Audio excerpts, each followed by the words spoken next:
শ্বশুরবাড়িতে বেশি কাজ দেখাতে গিয়েছিলাম, ওই জন্য আজ আমি কাজের মাসি। আমার দেওরের জন্য রান্না করছি আজ ইলিশ মাছের ঝাল, তার পছন্দ মতো। কার কোনটা বায়না সেইগুলো সব আমাকে রাখতে হয়। কে কোন খাবারটা পছন্দ করে, কে কোন খাবারটা পছন্দ করে না, সব হিসাব করে আমাকে রান্না করে সবার মনের মতো করে রান্নাগুলো মুখের সামনে ধরতে হয়। নমস্কার, আমি হচ্ছে বাড়ির বড় বউ। আমার নাম সুজাতা। ভিডিওটা যদি তুমি কন্টিনিউ করছো তাহলে শোনো, এই বাড়ির বড় বউয়ের হালচাল এখন কেমন চলছে সেটাই তুমি শুনে যাও। মাত্র 18 বছর বয়সে আমি এই বাড়িতে বিয়ে হয়ে আসি গো। আমার শাশুড়ি ছিল অত্যন্ত ভালো মানুষ। শ্বশুরমশাই আগেই মারা গেছিল, কিন্তু আমার দেওর ছিল একটা। সেই দেওরের বয়সের ডিফারেন্সটা ছিল অনেকটা তার দাদার থেকে, মানে একটা বাবা ছেলে যেরকম হয় ঠিক সেরকম। তখন তার বয়স ছিল মাত্র 6 বছর।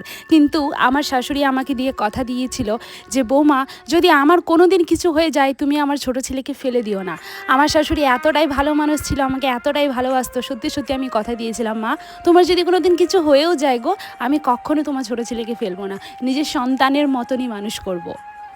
তার 1 থেকে 2 বছরের মধ্যেই আমার শাশুড়ি মারা যায়, কিন্তু তার মা মারা গেলেও তার স্নেহের এতটুকু ত্রুটি আমি হতে দিইনি, কারণ আমি তাকে সত্যি সত্যি নিজের সন্তানের মতনই মানুষ করেছি। এমনকি আমি আমার হাজব্যান্ড নিজের সন্তান নেওয়ার কথাই ভুলে গেছিলাম। এখন আমার একটা সন্তান হয়েছে মাত্র 2 বছর বয়স, তাকে সামলিয়ে বাড়ির সব কাজকর্ম এখন আমাকে করতে হয়। আমার দেওর এখন অনেকটাই বড় হয়ে গেছে, তার বিয়ে হওয়ার যোগ্য হয়ে গেছে, মাত্র কয়েক মাস হলো তার বিয়েও হয়েছে। সে লাভ ম্যারেজ করে বিয়ে করেছে, কোটিপতি ঘরে তার বিয়ে হয়েছে। আসলে লাভ ম্যারেজ ছিল বলে কিছু করতে পারিনি, না হলে হয়তো আমাদের মতো মধ্যবিত্ত বাড়িতে এত কোটিপতি বাড়ির মেয়ে কখনোই বিয়ে দিত না। আর যাই হোক না কেন, আজকালকার দিনে ছেলে মেয়ে যেটা চায় সেটা তো সবাই চায়। আর আমরা তো কখনোই ওকে কোনো কিছুতে বাধা দিইনি, মানে আমার ছোটো দেওরকে। ওই জন্য এই বিয়েতেও আমরা বাধা দিইনি। আর ও তরফ থেকে ও কোনো রকম প্রবলেম ছিল না, তাই বিয়েটা হয়ে যায়। প্রথম থেকে বলা হয়েছিল মেয়ে নাকি কাজকর্ম জানে না, কিচ্ছু করতে পারবে না। তো আমি বলেছিলাম ঠিক আছে, ছোট মানুষ আস্তে আস্তে শিখে যাবে। আমি কোনোভাবে জোরাজুরিও করিনি। 3 থেকে 4 মাস হলো বিয়ে হয়েছে, এখন আমার দেওরের বউ নিজের মতো রিল্যাক্সে থাকে।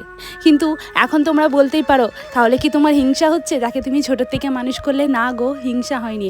আসলে আমার বয়সটা আস্তে আস্তে অনেক বেড়ে গেছে, শরীরের আর জোর দেয় না। কি করব বলো, ছোট্ট একটা বাচ্চা সামলিয়ে সমস্ত বাড়ির কাজকর্ম করে আর পেরে উঠি না। সে সকাল 10টায় ঘুম থেকে ওঠে, তাতে আমার কোনো আপত্তি নেই। তার আগে অবশ্য ব্রেকফাস্ট আমি বানিয়ে তাকে দিয়ে দিই, সে খায়। সে রান্না করতে জানে না, তাতেও আমার কোনো আপত্তি নেই, কারণ আমি তার জন্য রান্না করি। এমনকি সে যেটা খেতে চায় সেইটাই রান্না করি, ভালোবেসে দিদিভাই বলে যেটাই রান্না করতে বলে আমি সেটাই তাকে রান্না করে দিই।